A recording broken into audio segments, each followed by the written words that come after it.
supaya pemirsa juga baca. Coba dibaca. Pakai apa ya? Logika anu lah, umum lah, nggak usah logika. Ini memang 310, kemudian yang KUHP baru itu 433. Isinya sama, kurang lebih. Seperti ini yang lama ya? Ini yang lama. Tapi ini konon kabarnya ada di dakwaan. Betul, kata jaksa kemarin kan? Kita dapat informasi. Barang siapa bla bla menyerang kehormatan atau nama baik seseorang dengan menuduhkan suatu hal yang maksudnya terang supaya hal ini diketahui umum, diancam karena pencemaran dengan pidana penjara paling lama 9 bulan atau pidana dengan denda paling banyak 4.500. Ini yang lama. Coba to the point, langsung ke ayat 3. Tidak merupakan penyemaran atau pencemaran tertulis jika perbuatan jelas dilakukan demi kepentingan umum. Jadi ini semua tidak ada jika ini demi kepentingan umum. Artinya gini, Anda menilai bahwa apa yang dilakukan Mas Roy untuk kepentingan umum? Ya, kan ini kan ijazah umum? publik. Publik itu kan bahasa Inggrisnya, bahasa Indonesianya apa? Umum. Nah, dan ini dilindungi. Ijazah itu publik maksudnya? Iya, ijazah ini kan ijazah yang digunakan untuk menjadi presiden. Jadi ijazah publik yang mana ada di Undang-Undang KIP. Sehingga mempertanyakannya, mengujinya adalah bentuk untuk kepentingan umum. Sekarang saya mau tanya, apa sih kepentingannya Roy? Apa sih kepentingannya Tifah? Nggak ada. Semua untuk rakyat dan masyarakat. Karena sejak awal isu ini ada. Sampai ada persidangan yang 6 tahun itu dengan bukti fotokopi, kebayang nggak? Itu fakta. Coba ini zong ini. Karena ini merupakan kepentingan umum. Umum itu kan bahasa Inggrisnya public kan? Pasal berikutnya loncat aja langsung to the point. Ini coba dibaca. Setiap orang, pasal 32 ya, dengan sengaja dan tanpa hak atau melawan hukum dengan cara apapun mengubah, menambah, mengurangi, melakukan, merusak, menghilangkan, menyembunyikan suatu informasi elektronik dan atau elektronik milik orang lain atau milik publik. Pertanyaan saya, apakah Mas Roy ini merubah? Kalau merubah itu awal dan akhir beda. Sama sekali tidak. Dia hanya mengkaji, menganalisa. Dia tidak merubah. Mana buktinya? Berubah ijazah Jokowi? Enggak kan? Dan nggak ada melakukan transmisi itu. Dan satu hal lagi, informasi elektronik.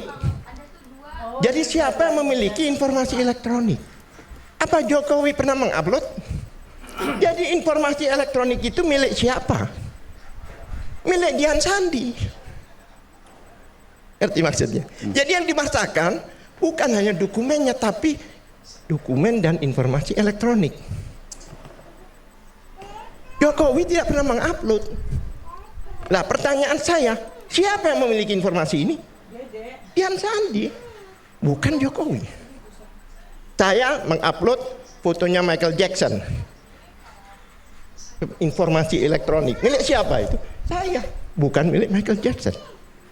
Ya kan, apalagi katanya Jokowi tidak mengakui, katanya itu ijazahnya. Lah mau lebih jauh lagi. Inilah yang membuat jaksa itu lama. Bukan masalah bukti, bukan masalah unsur deliknya tidak kena. Pasal berikutnya. Ini pelajaran ya, gratis ya. Setiap orang dengan sengaja dan tanpa hak atau melawan hukum melakukan manipulasi, perubahan, menghilangkan, merusak informasi elektronik dan atau dokumen elektronik dengan tujuan agar informasi elektronik atau dokumen elektronik tersebut dianggap seolah-olah data yang otentik. Jadi dari sesuatu yang nggak benar dijadikan otentik. Berarti mereka ini berjasa membuat jasa yang palsu dijadikan otentik. Dan pasal ini jadi diterapkan, ini pengakuan dari pelapor bahwa ijazahnya palsu, dirubah menjadi otentik. Ini masalahnya, Mas. Kalau kita cuma ngomong, masyarakat tidak tahu, makanya saya kasih tulisan supaya jelas. Ini Oke, baik. Belum selesai. Belum selesai. Oke, satu poin lagi ya. Oke. Gak apa-apa.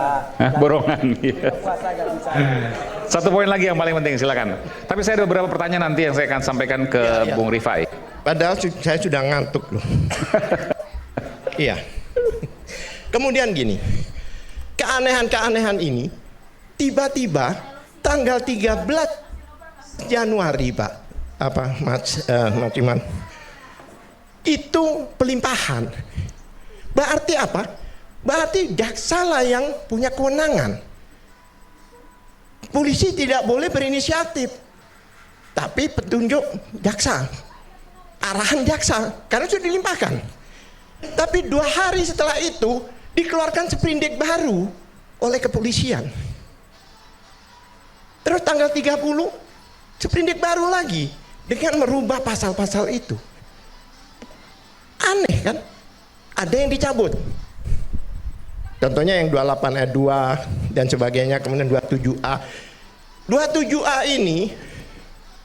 ini adalah antivirusnya pasal 310. Saya jelaskan.